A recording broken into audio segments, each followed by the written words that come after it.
오늘은 에스겔 37장 말씀입니다. 날마다 주시는 말씀의 은혜가 우리 안에 넘치기를 원합니다. 하나님의 은혜를 깨달으면 스스로를 미워하게 됩니다.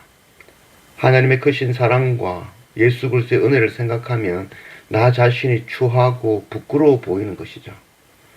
그러나 더 힘든 것은 이렇게 악한 죄를 반복하고 있는 나를 마주하게 된다는 것입니다. 알지만 또 부끄러운 짓을 하고 있는 나를 마주할 때 스스로를 미워하게 되는 것입니다. 반복적으로 죄를 범하고 악을 행하는 나 자신이 스스로 미워지지 않으면 하나님을 알지 못합니다. 나의 죄를 깨닫지 못하는 것입니다. 이런 벌레만도 못한 나를 위해 주님께서 십자가를 지셨습니다. 오늘도 그 은혜로 살았습니다. 1절 여호와께서 권능으로 내게 임재하시고 그의 영으로 나를 데리고 가서 골짜기 가운데에 두셨는데 거기 뼈가 가득하더라. 나를 그 뼈 사방으로 지나게 하시기로 본즉 그 골짜기 지면에 뼈가 심이 많고 아주 말랐더라. 오늘 에스겔 37장 말씀은 창세기 1장 말씀과 연결되는 그런 말씀이라 할 수 있겠습니다. 죽어있는 마른 뼈들을 향하여 말씀하셔서 그것이 새 하늘과 새 땅이 되게 하시고 주님의 군사가 되게 하시는 분은 오직 창조주 하나님 뿐이시죠. 우리는 본디 죽어있는 존재였죠. 하나님 없이 존재할 수도 없고 하나님 없이는 살아갈 수도 없는 존재인 것이죠. 그런 우리가 하나님 없이도 살 수 있다고 생각하는 것이 바로 죄의 본질인 것입니다. 스스로 존재할 수 있는 분은 오직 하나님 뿐입니다. 그 앞에서 우리는 죽은 마른 뼈일 뿐이고 생명 없는 막대기일 뿐인 것이죠. 3절 그가 내게 이르시되 인자야 이 뼈들이 능히 살 수 있겠느냐 하시기로 내가 대답하되 주 여호와여 주께서 아시나이다. 또 내게 이르시되 너는 이 모든 뼈에게 대언하여 이르기를 너희 마른 뼈들아 여호와의 말씀을 들을지어다.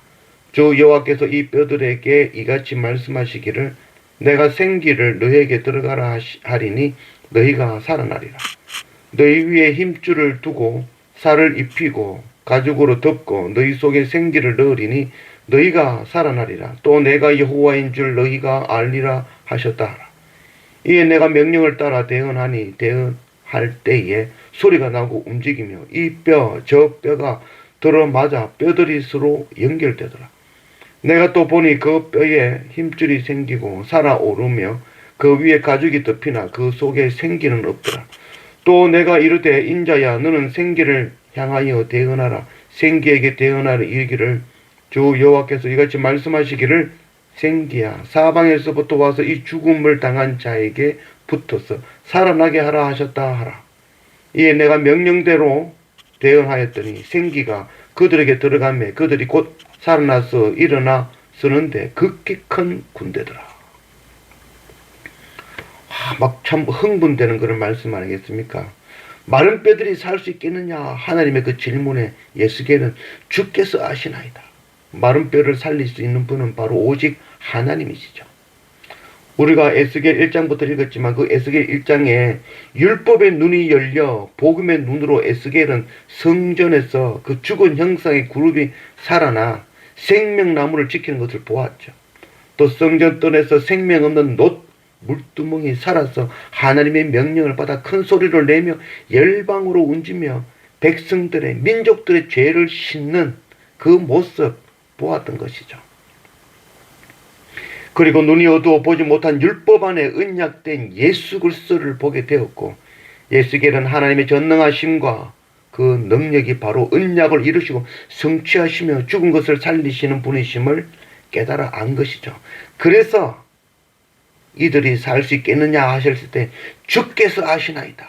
주님이시면 하실 수 있습니다. 라는 그 믿음의 고백인 것이죠. 에스겔은 하나님의 명령에 따라 마른 뼈들을 향하여 하나님의 말씀을 선포하였죠. 이에 마른 뼈들이 살아나 큰 하나님의 군대가 되었습니다. 우리가 하나님의 말씀을 선포하면 그 말씀은 하나님의 말씀이 되고 반드시 이루어지는 것을 보게 되는 것이죠. 14절 내가 또 내 영을 너희 속에 두어 너희가 살아나게 하고 내가 또 너희를 너희 고국 땅에 두리니 나 여호와가 이 일을 말하고 이런 줄을 너희가 알리라. 여호와의 말씀입니다. 이스라엘 백성이 바벨론의 포로로 잡혀간 지 오래되었죠. 그래서 자신들의 처지가 마른 뼈와 같이 소망 없는 자라고 판단을 하였죠.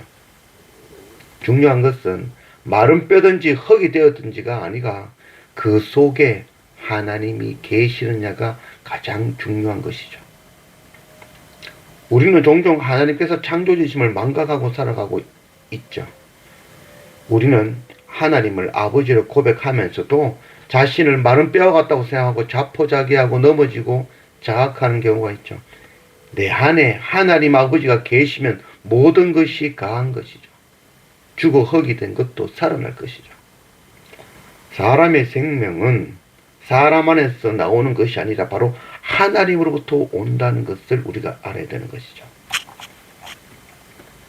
내 안에 하나님이 살아계시기 위해서는 내가 바로 죄인임을 깨달아 알아야 되는 것이죠. 내가 바로 마른 뼈와 같은 존재라는 것을 알아야 되는 것이죠. 내가 하나님 없이는 결코 살아갈 수 없는 존재임을 알아야 되는 것이죠. 세상에 의인은 없나니 하나도 없지요. 내가 의인이 아니라 죽을 수밖에 없는 죄인이라는 것을 알아야 되는 것이죠. 내가 스스로 미워져야 되는 것이죠. 벌레만도 못한 죄인이라는 것, 그것 깨달아 알아야 되는 것이죠. 그때 우리의 죄를 사하시고 용서하시고 긍휼을 베푸시며 새 생명을 부어 넣으시는 그 하나님을 깨달아 알게 되어지는 것이죠. 내가 죄인임을 깨닫지 못하면, 내가 죽은 자와 같다는 것을 깨닫지 못하면 결코 하나님을 알지 못하며 보지 못할 것입니다. 이제 마른 뼈와 같은 우리에게 생명을 주시고 하나님의 백성의 하나님의 군대가 되었습니다. 이제 군대가 된 우리는 하나님의 명령에 따라 생명의 말씀에 검들고 세상과 싸워 복음 전하며 이기는 자가 되어 하나님의 거룩한 성전이 되며 하나님의 교회를 완성해내는 그런 우리 모두가 되기를 원합니다.